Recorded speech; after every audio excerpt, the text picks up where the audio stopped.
உலகின் மிகப்பெரிய நீர்நிலைகள் பசிபிக், அட்லாண்டிக், இந்திய பெருங்கடல் என்று பள்ளி புத்தகங்களில் கற்றிருக்கிறோம். ஆனால் ஒரு கேள்வி எழுப்பி பாருங்கள். பூமியின் மிகப்பெரிய நீர்த்தேக்கம் நமது கண்களுக்கு தெரியாத இடத்தில் இருந்தால், அது கடல்களில் அல்லாமல் பூமியின் ஆழத்தில் இருந்தால், ஆக இந்த தகவல் ஒரு காலத்தில் அறிவியல் கற்பனை கதையாக தோன்றியிருக்கலாம். ஆனால் சமீபத்திய புவியியல் ஆய்வுகள் பூமியின் ஆழத்தில் நம்மால் கற்பனை செய்ய முடியாத அளவில் நீர் மறைந்திருக்கலாம் என்று கூறுகின்றன. இது நேரடியாக ஒரு கடல் போல திரவ வடிவில் இல்லை, ஆனால் அதன் மொத்த நீரின் அளவோ உலகின் அனைத்து பெருங்கடல்களிலும் உள்ள நீருக்கு இணையாக இருக்கலாம். இந்த ஆச்சரியமான கண்டுபிடிப்பின் மையத்திலே ஒரு விசித்திரமான கனிமமும் இருக்கின்றது. அதுதான் ரிங் ஊட்டைட். இந்த பெயர் பொதுமக்களுக்கு பரிச்சயமாக இல்லாவிட்டாலும் கடந்த சில ஆண்டுகளில் இது புவியியல் உலகின் மிக முக்கியமான கனிமங்களில் ஒன்றாகவும் மாறியிருக்கின்றது. காரணம், இந்த கனிமம் தனது உட்கட்டமைப்பில் நீரை பிடித்து வைத்திருக்க முடியும். அது ஒரு பஞ்சு நீரை உறிஞ்சுவது போல அல்லாமல் அதற்கு மாறாக அதன் அணு கட்டமைப்பிற்கு உள்ளே ஹைட்ரஜன் மற்றும் ஆக்சிஜன் வடிவிலே நீர் சேமிக்கப்படுகிறது. ரிங் ஊட்டைட் பூமியின் மேற்பரப்பில் இயல்பாக காணப்படுவதில்லை. காரணம், அது உருவாகும் இடமோ பூமியின் ஆழமான பகுதி. சுமார் 410 கிலோமீட்டர் முதல் 660 கிலோமீட்டர் ஆழம் வரை இருக்குமாம். மாற்ற மண்டலம் எனப்படும் அந்த பகுதியில்தான் இந்த கனிமம் உருவாகுகிறது. இந்த ஆழம் மனிதன் இதுவரை நேரடியாக அடைந்த எந்த ஆழத்தை விடவும் பல மடங்கு அதிகம். மனிதன் தோண்டிய மிக ஆழமான குழி சுமார் 12 கிலோமீட்டர் மட்டுமே. ஆனால் ரிங் ஊட்டைட் இருக்கும் பகுதி அதைவிட 50 மடங்கிற்கும் அதிகமான ஆழத்தில் இருக்கிறது.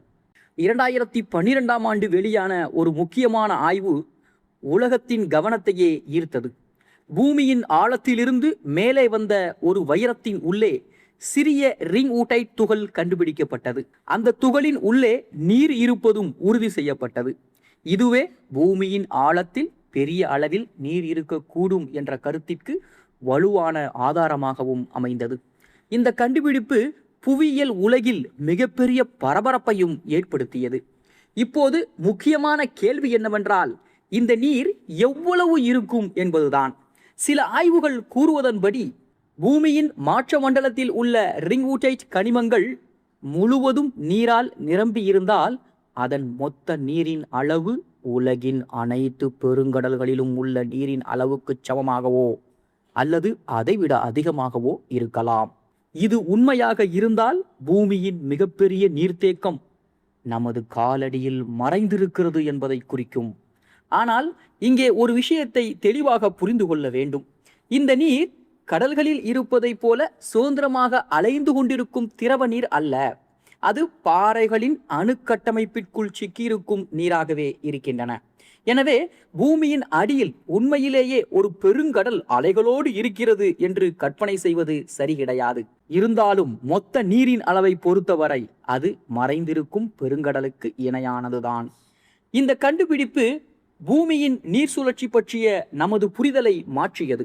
பள்ளி பாடங்களிலே நாம் கற்ற நீர் சுழற்சி என்ன? கடல்களில் இருந்து நீர் ஆவியாகிறது, மேகங்களாக மாறுகிறது, மழையாக பெய்கிறது, நதிகள் வழியாக மீண்டும் கடலுக்கே செல்கிறது. ஆனால் புவியியல் அளவில் இன்னொரு மிகப்பெரிய நீர் சுழற்சி நடைபெறுகிறது. அது பூமியின் மேற்பரப்புக்கும் அதன் ஆழத்திற்கும் இடையே நடந்து கொண்டிருக்கிறது. கடலடியில் உள்ள புவித்தட்டுக்கள் ஒன்றுக்கு ஒன்று மோதும் இடங்களில் கடல் நீரால் நனைந்த பாறைகள் மெதுவாக பூமியின் உள்ளே இழுக்கப்படுகின்றன. இந்த நிகழ்வுதான் சப்டஷன் என்றும் அழைக்கப்படுகிறது. இந்த பாறைகள் தங்களோடு நீரையும் ஆழத்திற்கு கொண்டு செல்கின்றன. அங்கு அந்த நீர் ரிங் ஊட்டைட் போன்ற கனிமங்களுக்குள் சேமிக்கப்படுகின்றன. பின்பு எரிமலை செயல்பாடுகள் மூலம் அதன் ஒரு பகுதி மீண்டும் மேலே வருகிறது. இதனால் கோடிக்கணக்கான ஆண்டுகளாக ஒரு மறைமுக நீர் சுழற்சி நடைபெற்றும் வருகிறது. இந்த மறைந்த நீர் சுழற்சி இல்லை என்றால் பூமி இன்று நாம் அறிந்திருக்கக்கூடிய கிரகமாக இருக்காமலேயே போயிருக்கலாம். சில விஞ்ஞானிகள் கூறுவதன்படி இந்த ஆழ நீர் அமைப்பு பூமியின் தட்டு இயக்கங்களை கட்டுப்படுத்துவதிலும் முக்கிய பங்கு வகிக்கிறது.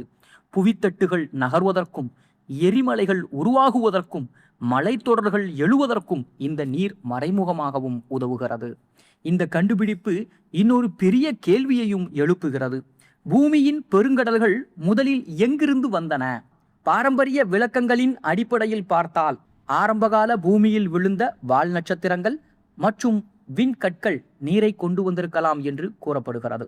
ஆனால் சில புதிய ஆய்வுகள் பூமியின் உள்ளேயே பெரிய அளவில் நீர் இருந்திருக்கலாம் என்றும் அதன் ஒரு பகுதி எரிமலைகள் வழியாக வெளியேறி கடல்களை உருவாக்கியிருக்கலாம் என்றும் கூறுகின்றன. ரிங் ஊட்டைட் மட்டுமல்ல, பூமியின் ஆழத்தில் நீரை சேமிக்கக்கூடிய பல கனிமங்கள் இருக்கலாம் என்றும் விஞ்ஞானிகள் கருதுகிறார்கள்.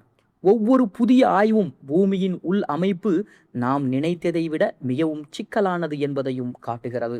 நாம் மேற்பரப்பிலே வாழ்கிறோம், ஆனால் உண்மையில் பூமியின் பெரும்பாலான பகுதி இன்னும் நமக்கு தெரியாத உலகமாகவே இருக்கிறது. இந்த ஆய்வுகளுக்காக விஞ்ஞானிகள் நேரடியாக இந்த ஆழத்திற்கு செல்ல முடியாது. அதற்கு பதிலாக நிலநடுக்க அலைகளை பயன்படுத்துகிறார்கள். ஒரு பெரிய நிலநடுக்கம் ஏற்படும் போது உருவாகும் அலைகள் பூமியின் உள்ளே பயணம் செய்கின்றன. அவற்றின் வேக மாற்றங்களை ஆய்வு செய்வதன் மூலம் எந்த பகுதியில் எந்த வகை பாறைகள் இருக்கின்றன என்பதை விஞ்ஞானிகள் கணிக்கிறார்கள். இதே முறையில்தான் ரிங் ஊட்டைட் நிறைந்த பகுதிகளும் கண்டறியப்பட்டன. பூமியின் ஆழத்திலே நீர் இருப்பது வேற்று கிரகத்தை பற்றிய ஆய்வுகளுக்கும் முக்கியமானதாகவே பார்க்கப்படுகிறது. ஏனென்றால் உயிர் உருவாக நீர் அவசியம் என்று நாம் அறிந்திருக்கிறோம். பூமியின் உள்ளே இவ்வளவு பெரிய நீர் அமைப்புகள் இருந்தால் பிற கோள்களின் உள்ளேயும் இதுபோன்ற மறைந்த நீர்த்தேக்கங்கள் இருக்கக்கூடும். குறிப்பாக மார்ஸ், யூரோப்பா, என்செலடஸ் போன்ற உலகங்களை பற்றிய ஆய்வுகளில் இந்த கண்டுபிடிப்பு புதிய கேள்விகளையும் எழுப்பியிருக்கிறது. ஆக இன்று நாம் வாழும் பூமி ஒரு சாதாரண பாறைக்கோள் அல்ல. அதன் மேற்பரப்பில் கடல்கள் இருக்கின்றன, அதன் வளிமண்டலத்தில் மேகங்கள் இருக்கின்றன, அதன் ஆழத்தில் தீப்பாறைகள் இருக்கின்றன. இப்போது அதன் ஆழத்தில் மறைந்திருக்கும் ஒரு நீர் உலகமும் இருக்கலாம் என்பதை அறிவியல் காட்டுகிறது. நாம் காலடியில் மிதித்து நடக்கும் நிலத்திற்கு கீழே நூற்றுக்கணக்கான கிலோமீட்டர் ஆழத்தில் உலகின் மிகப்பெரிய நீர்த்தேக்கங்களில் ஒன்று அமைதியாக மறைந்து இருக்கலாம். அதனால்தான் பூமியின் ஆழத்தில் மறைந்திருக்கும் இந்த பெருங்கடல் என்பது வெறும் புவியியல் தகவல் அல்ல, அது நமது கிரகத்தை பற்றிய அடிப்படை புரிதலை மாற்றிய கண்டுபிடிப்பு. நாம் அறிந்த கடல்களுக்கு அப்பால் கண்களுக்கு தெரியாத ஒரு நீர் உலகம் இருக்கிறது என்பதை அது நினைவூட்டுகிறது. பூமியின் மேற்பரப்பை நாம் வரைபடமாக்கி இருக்கலாம், ஆனால் அதன் உள்ளே உள்ள உலகம் இன்னும் முழுமையாக திறக்கப்படாத மர்ம பெட்டியாகவே இருக்கின்றது. அந்த மர்மத்தின் மையத்தில் நாம் பார்க்க முடியாத ஒரு மறைந்த பெருங்கடல் அமைதியாக காத்து கொண்டிருக்கிறது.